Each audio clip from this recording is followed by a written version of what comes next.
Don't दिया है, तो सिर्फ क्या करेंगे, इफ को हटाएंगे और डोंट को हटाएंगे, है ना। और जहां पर इफ हटाएंगे उसी जगह पर अनलेस लगाएंगे और सिर्फ डोंट को हटा देंगे और वर्ब में भी कोई छेड़छाड़ नहीं करेंगे। लेकिन यदि इफ दिया है और डजंट दिया है तो इफ को हटाएंगे, डजंट को हटाएंगे, लेकिन डजंट का एस हम किसमें लगाएंगे, वर्ब में। वो दो नियम याद रखो। और ये वाला तो हमने बता दिया कि यदि पहले हिस्से में हमको नॉट नहीं मिलता है तो हम दूसरे में जाते हैं और अगर नॉट होता है तो हटा देते हैं, नहीं होता है तो लगा देते हैं। अब दो सेंटेंस मेरे पास दिख रहे हैं जो कि आपकी क्वेश्चन टाइप में दिए हुए थे, इनको हम देख लेते हैं।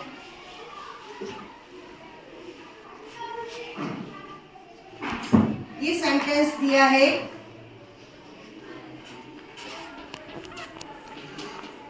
if you don't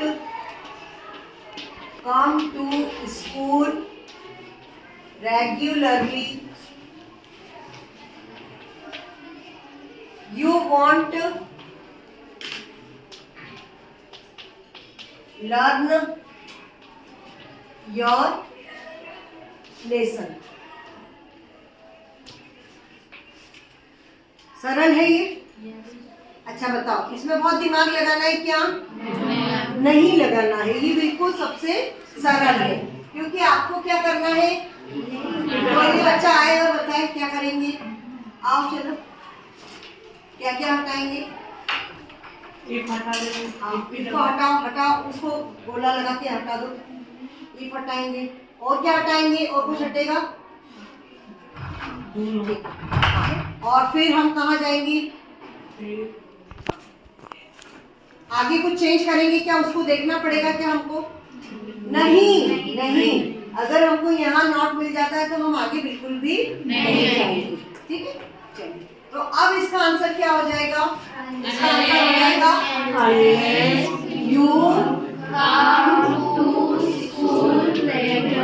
unless you come to school regularly,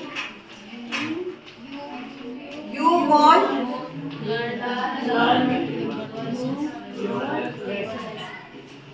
learn your lesson। ठीक है, एक और आपका है, इसी में क्वेश्चन बैंक में ही दिया हुआ है, if she doesn't come on time,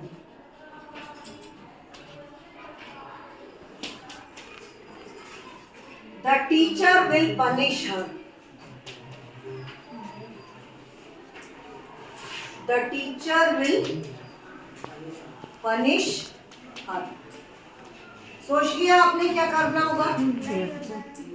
बताएं क्या करेंगे?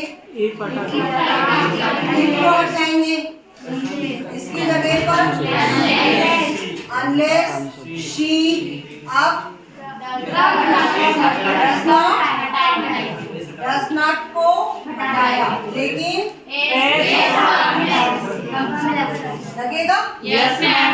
Unless she comes on time, the teacher will punish her।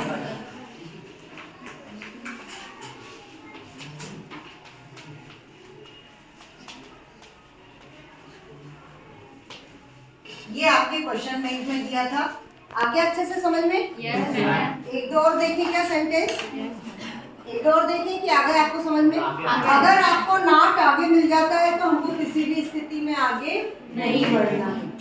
चलिए, पहला एक और मैं दे रही हूँ, if you don't run fast, you will, if you don't run fast you will not win। क्या करेंगे? if को हटाएंगे,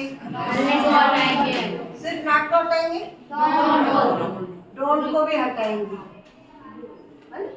ये हम आप ऐसे समझ सकते हैं, ये जो डू और डजंट दिख रहे हैं, आप एक ऐसा समझ सकते हैं कि जैसे मान लीजिए हमारे घर में कोई दीदी काम करने के लिए आती है, तो उस तरह से ये जो इफ है ना, ये हमारे यहाँ वो दीदी है जो काम करती है ना? दीदी काम कर रही है और उनके साथ में जो भी मतलब उसके साथ में ये नॉट अटैच्ड है, इफ नॉट के साथ में पूरी दीदी है ना?